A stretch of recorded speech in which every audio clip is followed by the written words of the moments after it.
গত 14ই সেপ্টেম্বর ভাদ্র মাসের শুক্ল একাদশীতে দক্ষিণ চব্বিশ পরগনার বিভিন্ন জেলার পাশাপাশি উত্তর চব্বিশ পরগনার সন্দেশখালীর নেজার থানার অন্তর্গত 6 নম্বর বয়ারমারি শঙ্করপুর গ্রামে মহা ধুমধামে উদযাপিত হল আদিবাসী জনজাতির পবিত্র উৎসব করম উৎসব।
এখন পুজো পাঠ চলছে, কোনো মন্ত্র নেই এখানে, বিশেষ কোনো মন্ত্র নেই। এবারে কিছু কিছু প্রাচীন রীতিনীতি যেগুলো রয়েছে সেই রীতিনীতি মেনে গাছের পুজো করা হয়।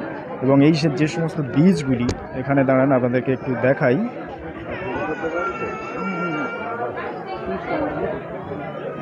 বিভিন্ন গাছের বীজগুলি অঙ্কুরিত করা হয়েছে। সেই বীজগুলোর মধ্যে দিয়ে হলুদ বা আরও সব কিছু গাছের ডাল যেগুলো পোঁতা হয়েছে সেগুলো পুঁতে, বটের ডাল রয়েছে, না বটের ডাল না, এটা করম ডাল, যদিও আমার জানা নেই এটা কীরকম ধরনের ডাল একটি। এটা মূলত এই অঞ্চলেই দেখতে পাওয়া যায়, অন্য কোথাও অঞ্চলে তেমন দেখতে পাওয়া যায় না। আর এখানে এই পুরোহিতরা রয়েছেন, যারা ব্রতী, যারা সারাদিন উপোস করে রয়েছেন তারা এখানে বসে রয়েছেন। এখন পুজো অর্চনা চলছে।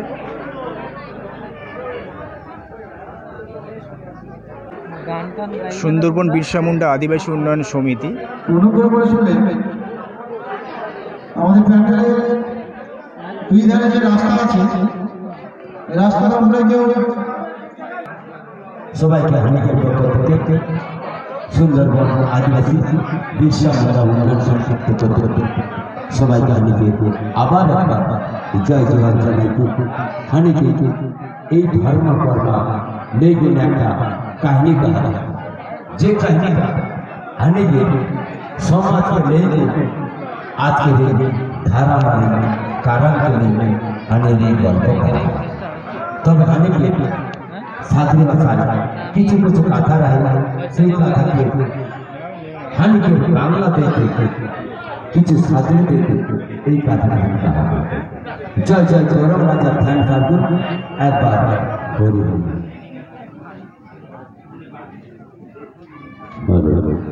এই পর্যন্ত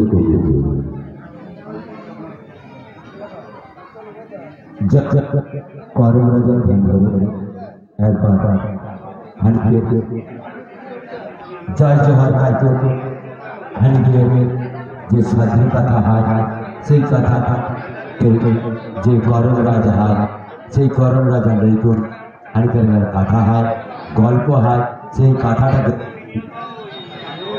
হ্যালো সেই কথাটাকে লইকুন কাহিনী আর এই গল্প। তো ধারাম আর কারাম হানিকের ঘরে রাহি, কারাম আর বিরসা মুন্ডা জনজাতি যে জনকল্যাণ সমিতি রয়েছে তাদের পূজা প্রাঙ্গণে এবং আজকের একটি অনুষ্ঠানও রয়েছে। এখানকার যে জনজাতি যারা রয়েছেন তাদের একটি বিশেষ অনুষ্ঠান রয়েছে। তারা এখন পুজো পাঠ চলছে। এখানে যারা করমের যারা উপবাসী যারা ছিলেন সারাদিন তাদের এখন মানুষকে তাহলে তোরে লিখে ওই জন্য তোকে উল্টা দিয়ে তুই লিখে আমার লিখেও চলে আসে।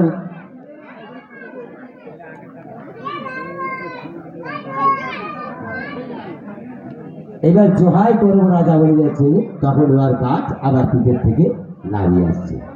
খুব ভালো গো। এবার ওইখান থেকে আবার চলে আসছে সেই হাতি ঘোড়ার কাছে, সেই পুকুরের কাছে। পুকুরের কাছে জল খাবো বলছিল, সেই জলের কাছে চলে আসছে। জলের কাছে পুকুর তখন বলছে আমার কথাটা বলেছিস, আমি যে এত বড় পোষ করে নি, কত বেটি ছোঁয়া, কত বেটা ছোঁয়া, কত ছোঁয়া, কত নাতি, কত পেটি, কত কাঁথা, কত পেটিয়া সব ধুয়ে গেছিল। তা আমি এত বড় একটা পুকুর সবাইকে পরিষ্কার করে রাখি, আর হানিকে যে নোংরা রাখি আমার কথাটা বলিনি। ওটা বলেছি তোর কথা। তোর পুকুরের ভিতরে না অনেক টাকা পয়সা হীরা মুক্তা সব লোকায় রাখেছি, সেইগুলা যদি তুই হাতে দিস তাহলে তোর জল ভালো হবে। বলে দেখ এগুলা সব তোর এই জিনিসকে তুই নে। তাকে বলবো না তুই তো একটা ঘোড়া, কত লোকের ছোঁয়া চাপো বলে, তখন তুই লাফিয়া চাপতে দিস না। আর তুই যে লোকের ঘরের বউ, এই যে তুই চিস না দুধটা, লোকের ছোঁয়া কাঁধে দুধ খাতে দিস না, এই জন্য তোর এই অবস্থা হবে। দেখ এটা তো তোর তো তুই সব নে, আর তোর এই জিনিসকে তুই ঘর নিয়ে যা। হাই তোর রাজা বাড়ি কিনা চলবে না কিনা। এবার ওখান থেকে চলে আসে কাঁটার মজা এইরকম আমার। আর চলে যেত সেই স্বর্গে যাই এই পূজাটা করতো। এমন দিন আগে যে তারা রথ নিয়ে ঘড়ি এইরকম মালা ঘুরছে খাটা, এরকম গরম ডাল ঘড়ি, মা বহিনকে ডাকি, 10 ভাই বহিনকে ডাকি, এরকম মালা ঘুরছে ফুল দি, একে আমরা পূজা করি। আমরা তো করতে পারি না, এটা তুই করিস। প্রত্যেক টিমের অধিনায়কের কাছে, দলনায়কের কাছে অনুরোধ, আপনি আপনার টিম নিয়ে আসুন। দেখতে পাবেন এই সুন্দরবন বিশ্বাসন আদিবাসী উন্নয়ন সমিতির কর্ম উৎসব। এটা খুব আনন্দের, এটা আমাদের যেসব যুবতী এই যে গাছের সঙ্গে হলুদ এসেছে তাদের প্রত্যেককে বলছি গাঁদা ফুল দিয়ে গাছটাকে দেবতাকে সাজানো, গলায় মালা চলে আসুন। আর ওই ঝুড়ি ওতে অঙ্কুরোদ্গম ছোলাগুলো আছে। নৃত্য সেই সুখ দুঃখের গান করম রাজার কাছে আপনারা করবেন। দূরদর্শন থেকে তারা এসেছেন, আপনারা চলে আসুন। যেসব অতিথি একজন কাটার বোঝালি আর দাঁড়ায় আছে, তুই কাটার বোঝালি দাঁড়ায় আছিস, তো কি হয়েছে? আমার বিধির বাম হয়েছে, বলি কি বিধি কি করবো, তাও করতে পারছি না, হাতটাও লাগাতে না আর কিছু করতে পারছি না, কি করে বড় করবো? তাহলে হায় রে হাতের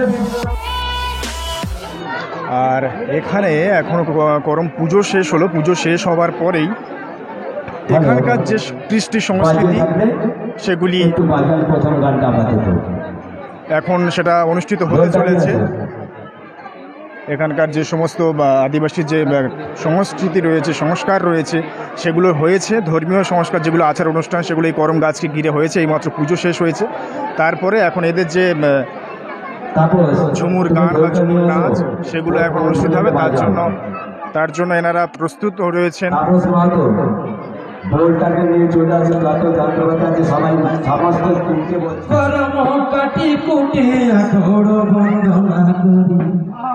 আজ গোপিন সবে, আজ গোপিন সবে করে একাদশী, আয় রে করমকের রাতি, আজ গোপিন সবে,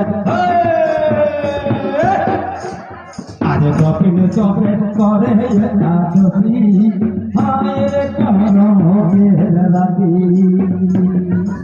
আয় রে আয় রে করে একাদশী, আয় রে করমকের রাতি, করম চাই কোটি ঠাকুর বন্দনা করি, আজ গোপিন সবে, আজ গোপিন সবে করে একাদশী, আয় রে করমকের রাতি,